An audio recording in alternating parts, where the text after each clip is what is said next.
Hoje é 27 de setembro de 2018.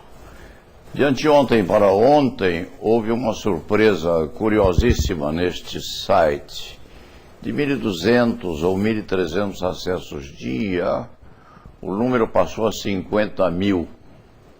Quiçá, porque o título da crônica era Bolsonaro versus Haddad. Provavelmente os dois andam viajando pela internet e despertando o aguçamento da atenção dos visualizadores. Pensando nisto, este cronista precisou atualizar algumas versões daquilo que o leitor e o visualizador estipendiaram ontem quando acessaram o site. Este cronista afirmou com certeza que Bolsonaro e Haddad têm explicações a ofertar aos possíveis eleitores. O primeiro deles, Bolsonaro, é e foi adepto do regime ditatorial que o Brasil teve até os idos de 1988, por ali, além de forcejar pelo exercício da violência ao fazer aquele gesto que é sintomático. E Haddad, entre outros pecadilhos do passado, precisa explicar a todos nós que somos hoje 700 e poucos mil advogados no país e a própria ordem, que precisa ser mais enérgica no esclarecimento das circunstâncias, precisa explicar por que autorizou 240 e poucas ou 252 faculdades de direito no país enquanto ministro da Educação. Aquilo lá até hoje tem os portões fechados à investigação e nem o Ministério Público Federal se interessa muito por aqueles segredos. Então, os dois, Bolsonaro e Haddad, têm explicações a ofertar ao povo. Não se dirá que os outros candidatos não tenham.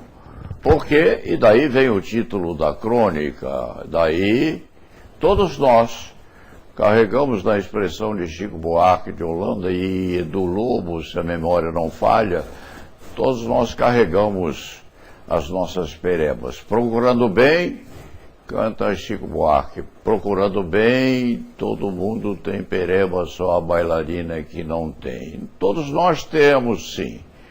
Mas se quando candidatos a algum cargo eletivo ou diretivo, temos responsabilidades duplas, aliadas ou diferenciadas daqueles que líderes não querem ou precisam ser. Aquele que põe a mão na massa precisa acentuar que a mão está livre de impurezas.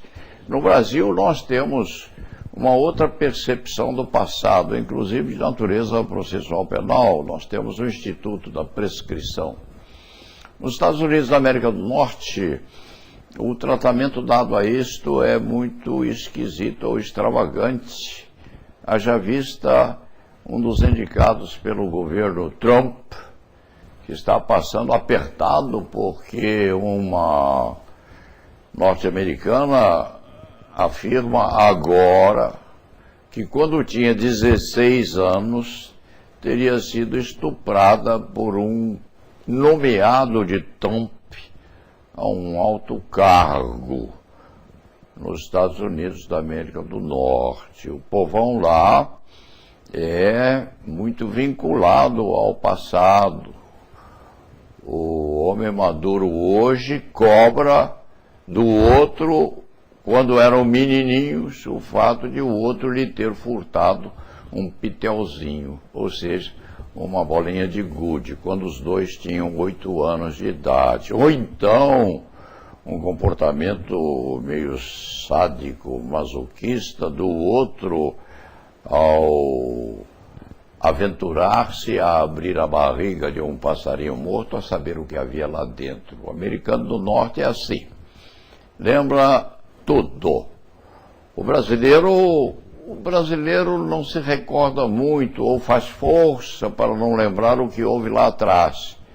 Mas a lembrança faz parte íntima do comportamento cerebral do ser humano, está compartimentada no nosso cérebro. Então, quando se diz que Bolsonaro tem explicações a dar e Haddad também precisa esclarecer o que aconteceu quando ele autorizou as 240 e poucas faculdades de direito que estão a aviltar as outras 1000 e poucas que estão perorando aí pelo Brasil afora. Quando se diz isto, se lembra o título do filme que em cima o inaugura essa crônica, que foi estrelado por Jane Fonda, Clute, o passado condena.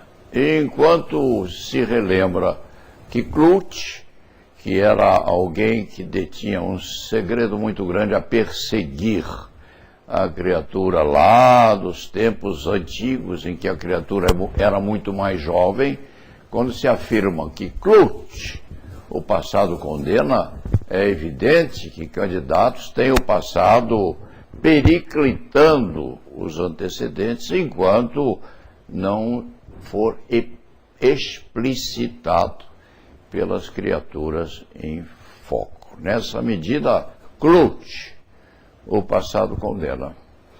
E é preciso que Bolsonaro, de seu lado, explique o fato de estar fazendo menção expressa aos coturnos, quando tem um vice-presidente militar aposentado ou reformado do Exército Brasileiro, quanto aos presságios, quanto à antecipação daquilo que pretende fazer-se quando for eleito, e do lado de Haddad.